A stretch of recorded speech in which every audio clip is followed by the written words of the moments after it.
I'm Lee Partridge and welcome back to Col U TV for another midweek show. On the show this evening, we'll take a look back at the highlights and reaction from Saturday's defeat against Stevenage. We've got an exclusive interview and chat with Freddie Sears about his 50 goals for the club so far and a look ahead to Good Friday's opponents, Exeter City. But first, let's get into those highlights and we'll have the reaction from Brendan Wiredu straight away afterwards.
Joined by U's man of the match, Brendan Wiredu. Today, 2-0 loss to Stevenage. Brendan, where did it go wrong for us today? I think we went out the races today so below our standards.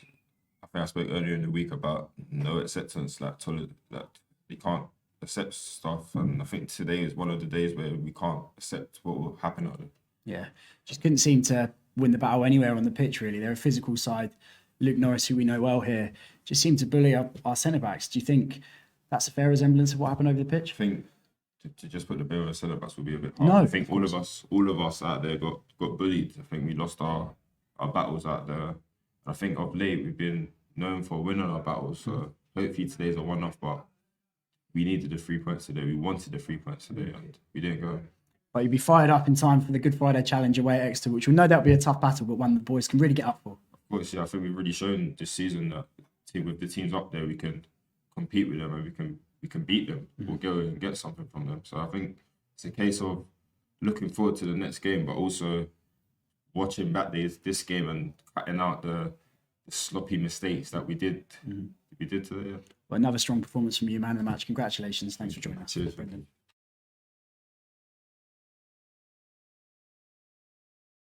Not the result we were looking for, of course, especially after picking up 2 consecutive wins in the games prior to that. But Stevenage will be scrapping for their lives for the rest of the season at the bottom end or the wrong end of the table, so to speak.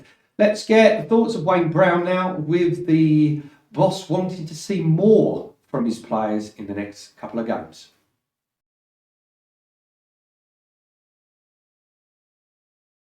Joined by U's head coach, Wayne Brown. Wayne, where did it go wrong for us today? I thought we started the game reasonably bright, had decent possession of the ball, dominated in good areas, but lacked quality in their final third, if you like. But the bottom line is we were second best today. I'm not one for making excuses or dressing anything up. I'll always be honest, and I think to a man we were second best. I think there was a team that we played today that probably lacked quality at times, but the bottom line is they wanted to win the game more than us for large spells of the game.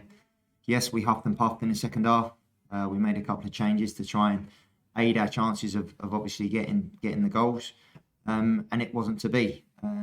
But there's one thing that I can't accept, and that is being outbattled by an opposing team.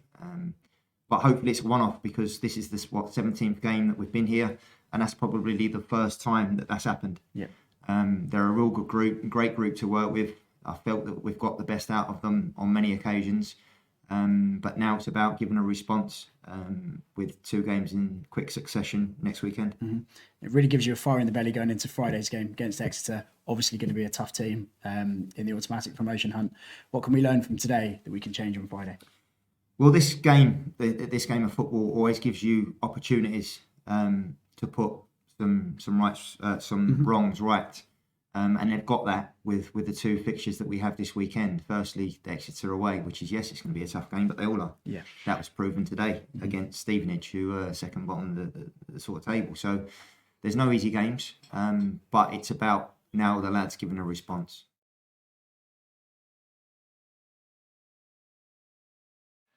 So Wayne is looking forward to this weekend's couple of games, but he wants his players to show more desire than they did against Stevenage. We'll put that behind us now, and as promised on last week's show, we've got an exclusive chat with Freddie Sears now, including a look at each and every one of his 50 goals for Colchester United.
Catch them on the counter, and they might just do so.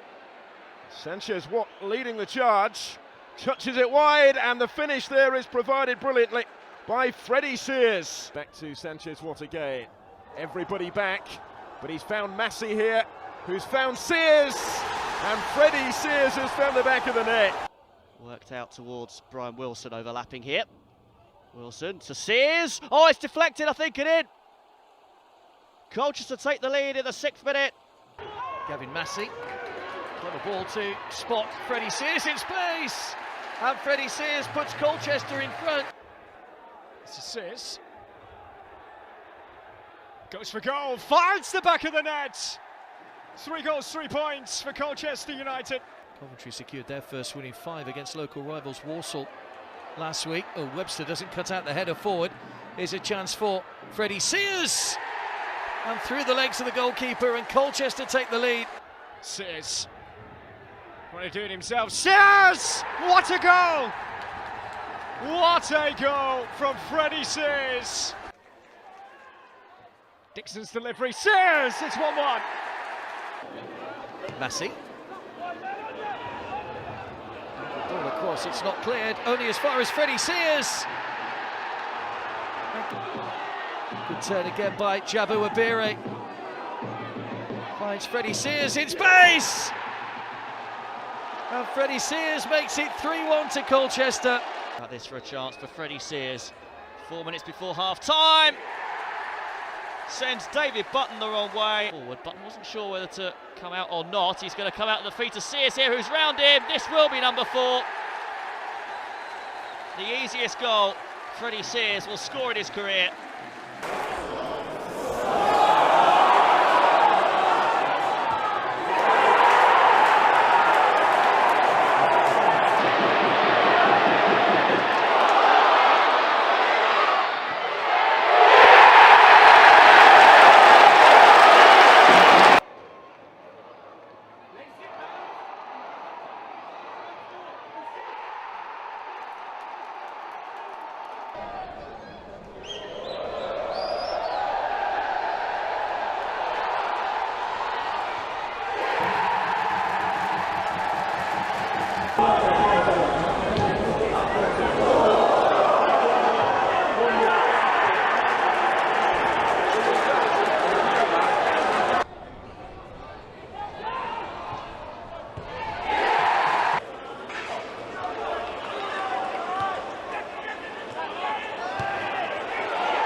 Sanchez Watt, and here is Sears. He can finish it, and surely that's it.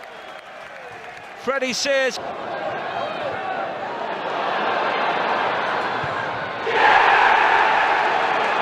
Three 0 then. Colchester not enough time for a consolation. This is Freddie Sears, who wants it back and gets it back. Freddie Sears scores.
Eastman. Wiredu. Oh, a chance for Sears! Brilliantly placed.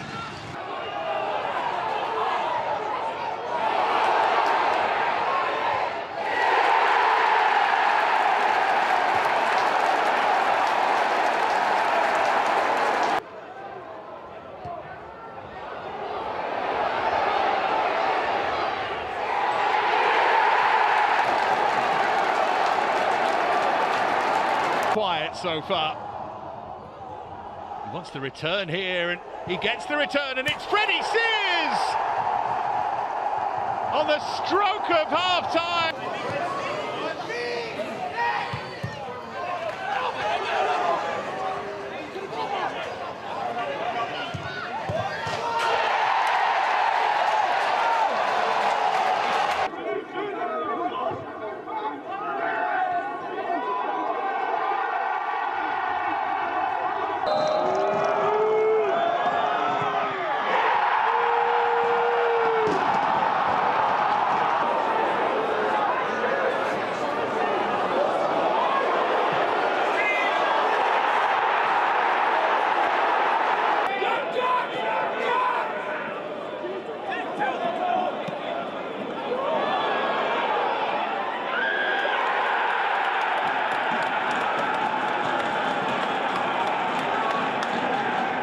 Freddie, we've just watched back 49 of your 50 goals. Would you care to take us through a couple of your favourites? Yeah, obviously just watched them back there. I think obviously the first one, Hartlepool, is obviously a goal that your first goal for the club. You know, I think it was a penalty at the time. I come here on loan and was doing really well. Team was doing well, and we got a penalty, and that was my first goal for the club, which was a brilliant way to score your first goal. And I think we drew that game as well. So I think we was in and around the playoffs that season. So to obviously get your first goal for the club was the most important thing, and yeah, good start. And it was perhaps more memorable coming back in the summer to score your return goal in the very same goal from the very same penalty spot against Mansfield. Yeah, it was another similar situation really. I think it was 1-0 down in the game, and to come back and have a penalty, I think that one was a bit more last minute, a little bit more pressure on. You know, you've come back. It was obviously great to get your first goal and obviously the point for the team. But yeah, the same end, same goal and same corner really. So delighted with that as well. And going back to your first spell at the club, is there any other goals that really stick in your mind as outstanding finishes or important goals? There's a few goals that I remember. You know, I think Chesterfield at home was probably my best goal I've scored for the club. I sort of turned on the edge of the area and it ended up in the top corner, which was brilliant. I think the games that sort of stick out to me, Leyton Orient away, used to enjoy going to Leyton Orient, and I think we beat them 2-0. Scored a goal, robbed the guy in the corner and ended up scoring. And another one important game was Stevenage at home, or Stevenage away, sorry. I think we was 1-0 down and we ended up winning the game 3-2. I scored 2 that day, and it was real for our safety. I think we was fighting relegation that season as well. So to get them few goals and a win was obviously a crucial period at the time. And obviously you've scored 14 goals for the club this season. Did you have any targets at all when you came back to the club? I think as a striker you look for double figures. You know, you want to get as many as you can. Obviously 20 is another target you'd love to get, but I think the main aim I come in was double figures. You know, and now I'm looking for the next one. So you get to double figures, then you want to get to 15, 20 goals, and I'm at 14 at the minute. I think there's 5 games to play, so hopefully can try and get a few more before the end of the season. Was it an easy decision to come back to Colchester United in the summer? Yeah, it was. Obviously knowing the club very well, you know, I've played here, I've had a very enjoyable time. I was here on loan and I've come back permanently for 2.5 years. So yeah, loved my time here before. I knew it would be an easy transition coming in again, and yeah, as soon as the phone call come in, you know, there was a little bit of talk the January before and it didn't quite happen, but as soon as the phone call come in, I was more than happy to get down here and start a new adventure again. And how would you rate your season back at the club? Obviously you've stepped down a division from Ipswich into League 2. It's been a little bit tough in some games, but how would you rate your personal performance throughout the season? Yeah, it's been tough. You know, it's another season where we've probably underachieved again. We're fighting at the wrong end of the table, which we don't want to be doing. But for me personally, I think I've done all right this season. You know, I've scored goals, I've created goals, and that's what you want to be doing as a front player. You know, you always come back, as I've played here before and done well. So obviously the aim was to come back and do the same, and I feel like I've done that. I can still add more and hopefully get some more goals and more assists before the end of the season. And bar a late challenge from someone going on a crazy run and scoring loads of goals, you'll finish the season as top scorer at the club as well. Yeah, that's obviously another aim. You know, you come in and you want to be a striker, you want to be top scorer. I think the last 2-3 years before I left, I was top scorer for the 2-3 seasons, and obviously at the minute I think it's just me and Chile. Chile's come in with some important goals late and he's scoring a few goals, which he's been brilliant for us. But yeah, hopefully he can finish top scorer and kick on again next season. You must be looking forward to the last few games of the season. We've got 5 left, I believe, so there's not many games to go. You must be thinking, oh, I'll get a few more before the end of the campaign. Yeah, definitely. I think you go into every game feeling confident you're going to score goals, and you know you're going to get chances. And obviously Saturday wasn't great for us, but at the same time we're creating chances. You know, since the new manager's come in, we're creating a lot of chances. So always feeling confident, and hopefully you can get a few more before the end of the season. And lastly, there's 22 players with more Colchester United goals than you, and that includes Roy McDonough, Tony Tony English, even all the way up to Tony Adcock. How far up that list do you think you can get? Yeah, to be honest, I've not seen the list, so I don't really know how many I'm away or how many not, but just to get 50 for the club's a great achievement in itself. You know, you don't see many people do that nowadays, but yeah, I have to check the list and see how far these guys are in front, and you know, hopefully keep going. You know, I've still got a few more years left in me here, so looking forward to getting this season out of the way, finishing up strong, and then hopefully kicking on next season, try and get some more goals.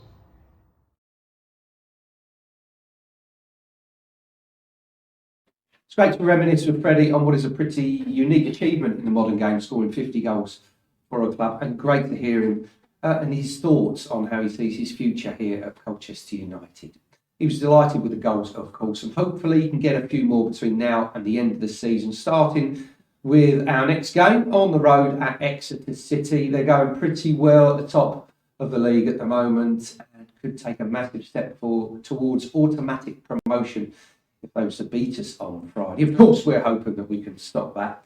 We've had a look through their team and some of their danger men, and this is how it looks.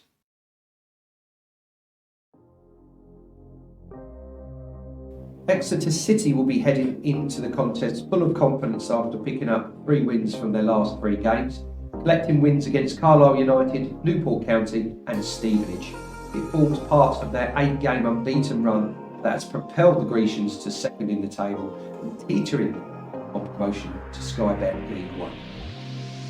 With a few changes in the summer, Matt Taylor has been able to get a consistent tune out of his players, as Exeter have lost just 6 league games all season. Only Forest Green have lost fewer. Their talismanic captain Matt J is approaching his 200th appearance for the club. After netting 14 in 45 games this season, he'll be aiming to end the season with a promotion on his CV. He leads the way in scoring charts for the club, with a good chunk of his goals coming throughout October and November, where he scored 6 in 7 games. Just behind Jay in the goal scoring standings is former Southend United midfielder Tim Dieng. Relegated with the Shrimpers last season, he has been rejuvenated for the move to Devon, with 13 goals in 41 appearances, as well as being named in the League 2 Team of the Week consistently over the last few games. A man that the Hughes fans will recognise well after 2 seasons at Jobserve Community Stadium is Giovanni Brown.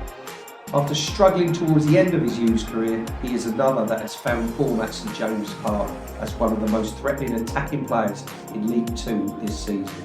Brown has 7 goals in 43 appearances, as well as 11 assists for the club this campaign, the 3rd highest total in League 2. His record of 100 chances created in games this season is unmatched by any other player in the 4th tier, with almost 2.5 created every game. Further back, Exeter City have Sheffield Wednesday loanee Cameron Dawson between the sticks. With 65 championship appearances to his name for the Owls, he has proven himself to be one of the most reliable keepers in the division, with 16 clean sheets in 39 appearances, the 3rd highest tally. The Grecians are currently 5 points clear of 4th place Mansfield Town, with 74 points, and with just a handful of games remaining, Matt Taylor's side will be hoping to clinch promotion to the 3rd tier for the first time since 2012.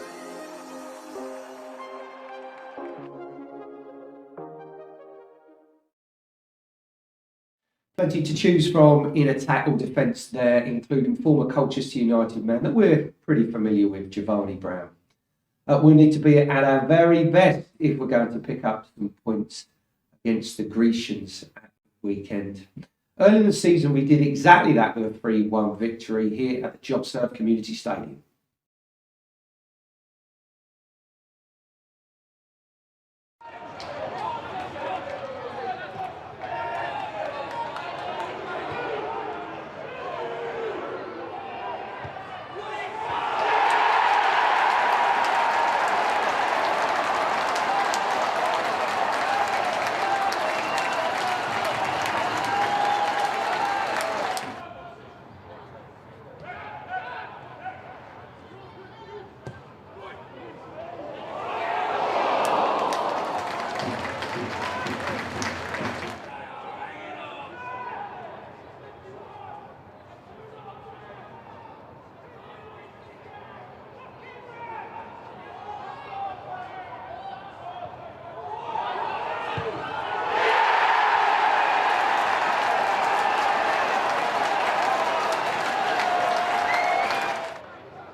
What a great evening of football that was, with Sil Jasper, Noah Chilvers and Freddie Sears all on target there.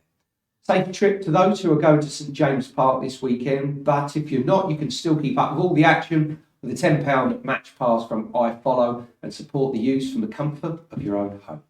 Lastly from me, if you've got anything you want to email in, whether it's a mention on one of the shows or, of course, anything for the big screen on a match day, maybe for next Monday, possibly, send it in to media@colchesterunited.net and we'll take a look at it and do our best to help with your request. Thanks for watching this evening. Have a good one. If you're going to Exeter, safe journey there and back to all the fans, all the U's fans.